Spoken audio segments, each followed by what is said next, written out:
Black and white की शुरुआत हम साक्षी मलिक की उन तस्वीरों से करना चाहते हैं जिसके बारे में हर कोई बात कर रहा है। आज संजय सिंह के भारतीय कुश्ती संघ का अध्यक्ष बनने के बाद साक्षी मलिक ने कहा कि अगर कुश्ती संघ की अध्यक्षता ब्रजभूषण शरण सिंह के ही किसी आदमी के पास रहती है, उनके किसी समर्थक के पास रहती है, तो ये उनके साथ अन्याय होगा और इसीलिए वो आज से कुश्ती से संन्यास ले रही हैं। और जब उन्होंने ये ऐलान किया तो उन्होंने अपने जूतों को कुछ इस तरह से उठाकर अपने सामने मेज पर रख दिया, जिसे हम कई बार अंग्रेजी में हैंगिंग द बूट्स भी कहते हैं। और ऐसा संन्यास जब कोई खिलाड़ी लेता है तो संन्यास की घोषणा के साथ ऐसा किया जाता है जैसा आज उन्होंने किया है। अगर प्रेसिडेंट ब्रिजभूषण जैसे आदमी जैसा ही रहता है, उसका बिल्कुल सहयोगी है, उसका बिजनेस पार्टनर है, वो अगर इस फेडरेशन में रहेगा तो मैं अपनी कुश्ती को त्यागती हूँ और मैं आज के बाद कभी भी आपको वहां नहीं दिखूंगा। तो बस सभी देशवासियों को धन्यवाद जिन्होंने आज तक इतना मेरा सपोर्ट किया और मुझे इस मुकाम तक पहुंचाया। धन्यवाद। बजरंग और दिनेश का आप लोग भी कुश्ती खेलेंगे या आप भी साक्षी की तरह उन्हीं के साथ कैसे बस में करवा दी?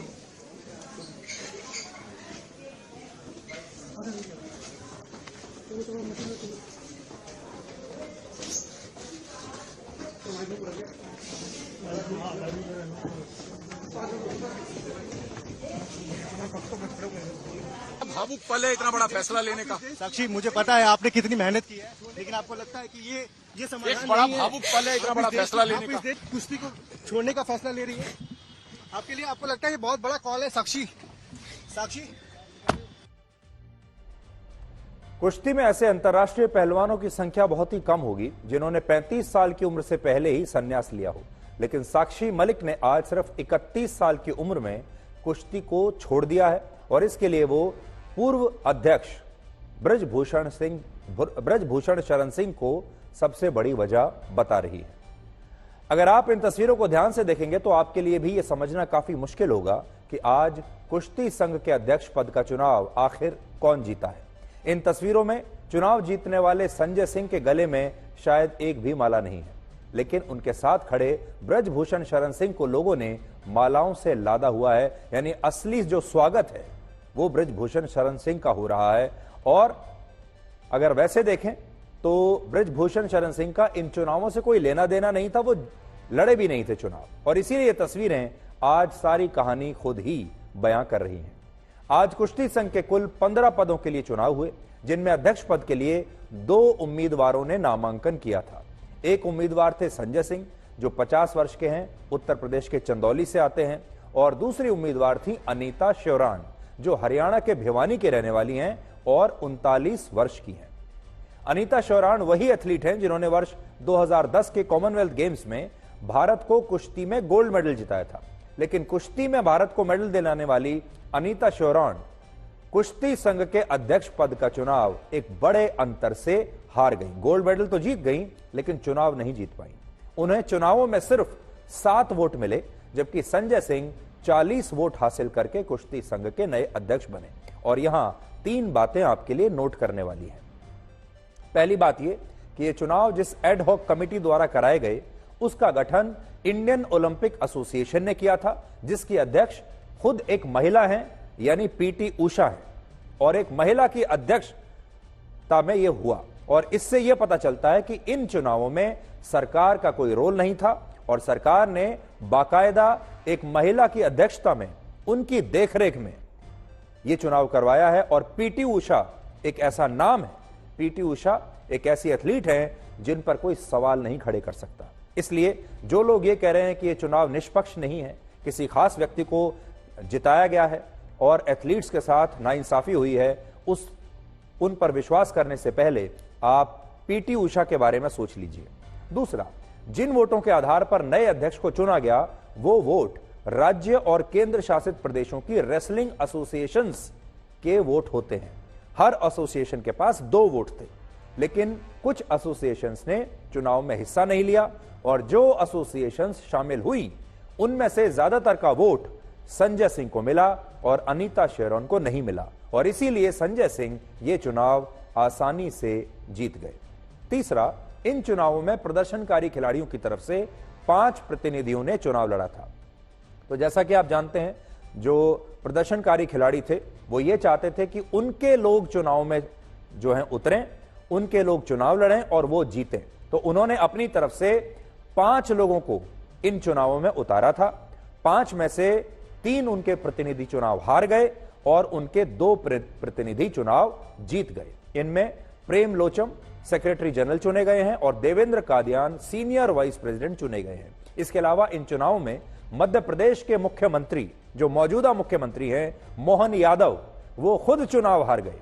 उन्होंने उपाध्यक्ष पद के लिए चुनाव लड़ा था और मोहन यादव को सिर्फ 5 वोट मिले हैं।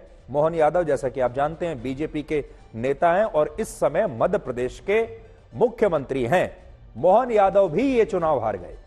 इसके अलावा यहां बड़ी बात यह है कि जब संजय सिंह और अनीता श्योरण के बीच ये मुकाबला हो रहा था, तब जंतर मंतर पर आंदोलन करने वाले खिलाड़ियों ने खुलकर अनीता श्योरण का समर्थन किया था। और इसकी बड़ी वजह यह थी कि अनीता श्योरण भी इस मामले में प्रदर्शनकारी खिलाड़ियों के साथ थी, उनका पूरा समर्थन था और उन्होंने ब्रजभूषण शरण सिंह को कुश्ती संघ से हटाने की मांग भी की थी, जबकि संजय सिंह शुरुआत से ही इस मामले में ब्रजभूषण शरण सिंह का समर्थन कर रहे थे। संजय सिंह ने खुलकर यह बात कही थी कि ब्रजभूषण शरण सिंह के खिलाफ ये खिलाड़ी राजनीति कर रहे हैं और वो इस मामले में उनके साथ हैं। यानी नतीजों से पहले ही यह बिल्कुल स्पष्ट था कि संजय सिंह ब्रजभूषण शरण सिंह के खेमे से हैं और हरियाणा से आने वाली अनीता श्योरण प्रदर्शनकारी पहलवानों के खेमे से हैं, वो उनकी कैंडिडेट है। यानी ब्लैक और व्हाइट की तरह चुनाव से पहले स्थिति बिल्कुल स्पष्ट थी। एक तरफ संजय सिंह थे, दूसरी तरफ अनीता श्योरण थी। संजय सिंह के पीछे खड़े थे ब्रजभूषण शरण सिंह और अनीता श्योरण के पीछे खड़े थे ये 3 प्रदर्शनकारी खिलाड़ी।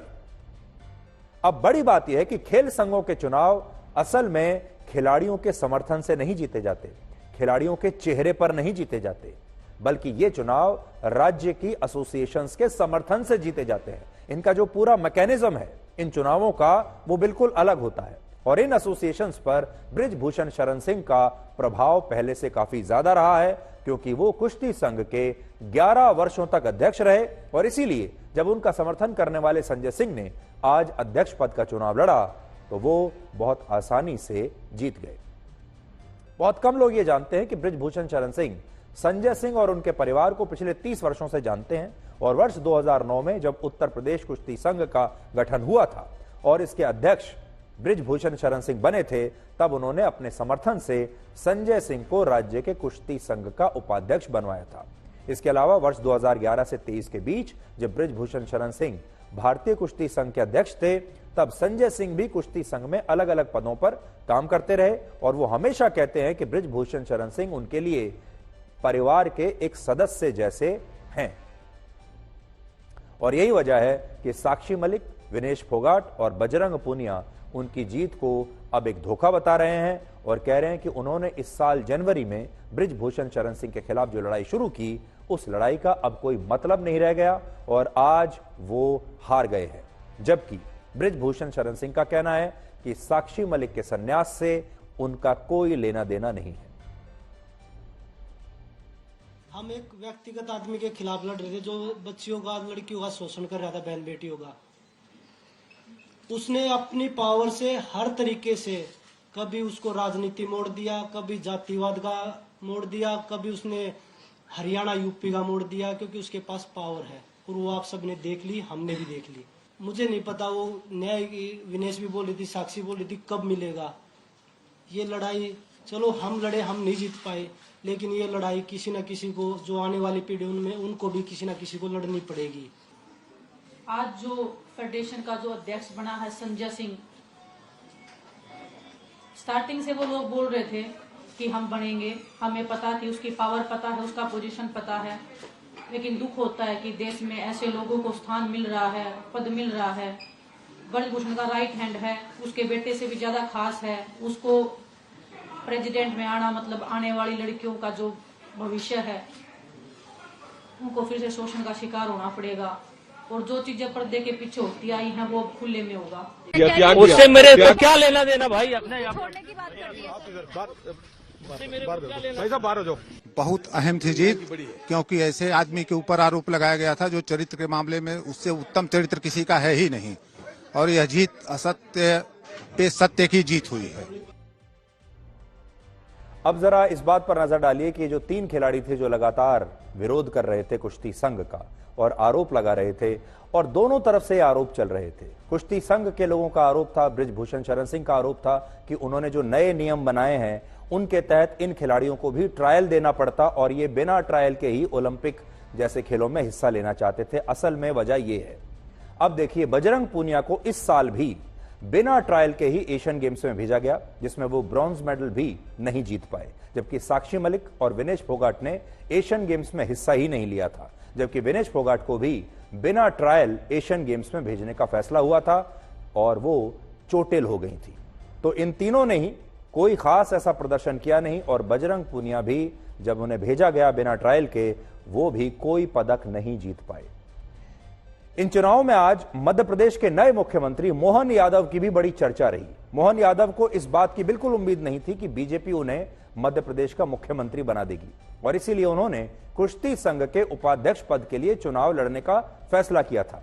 लेकिन क्योंकि वो बाद में मुख्यमंत्री बन गए और तब तक नामांकन वापस लेने की तारीख निकल चुकी थी, इसलिए वो भी इन चुनावों का हिस्सा रहे, लेकिन उन्हें उपाध्यक्ष पद के लिए सिर्फ 5 वोट ही मिले और वो बुरी तरह से हार गए।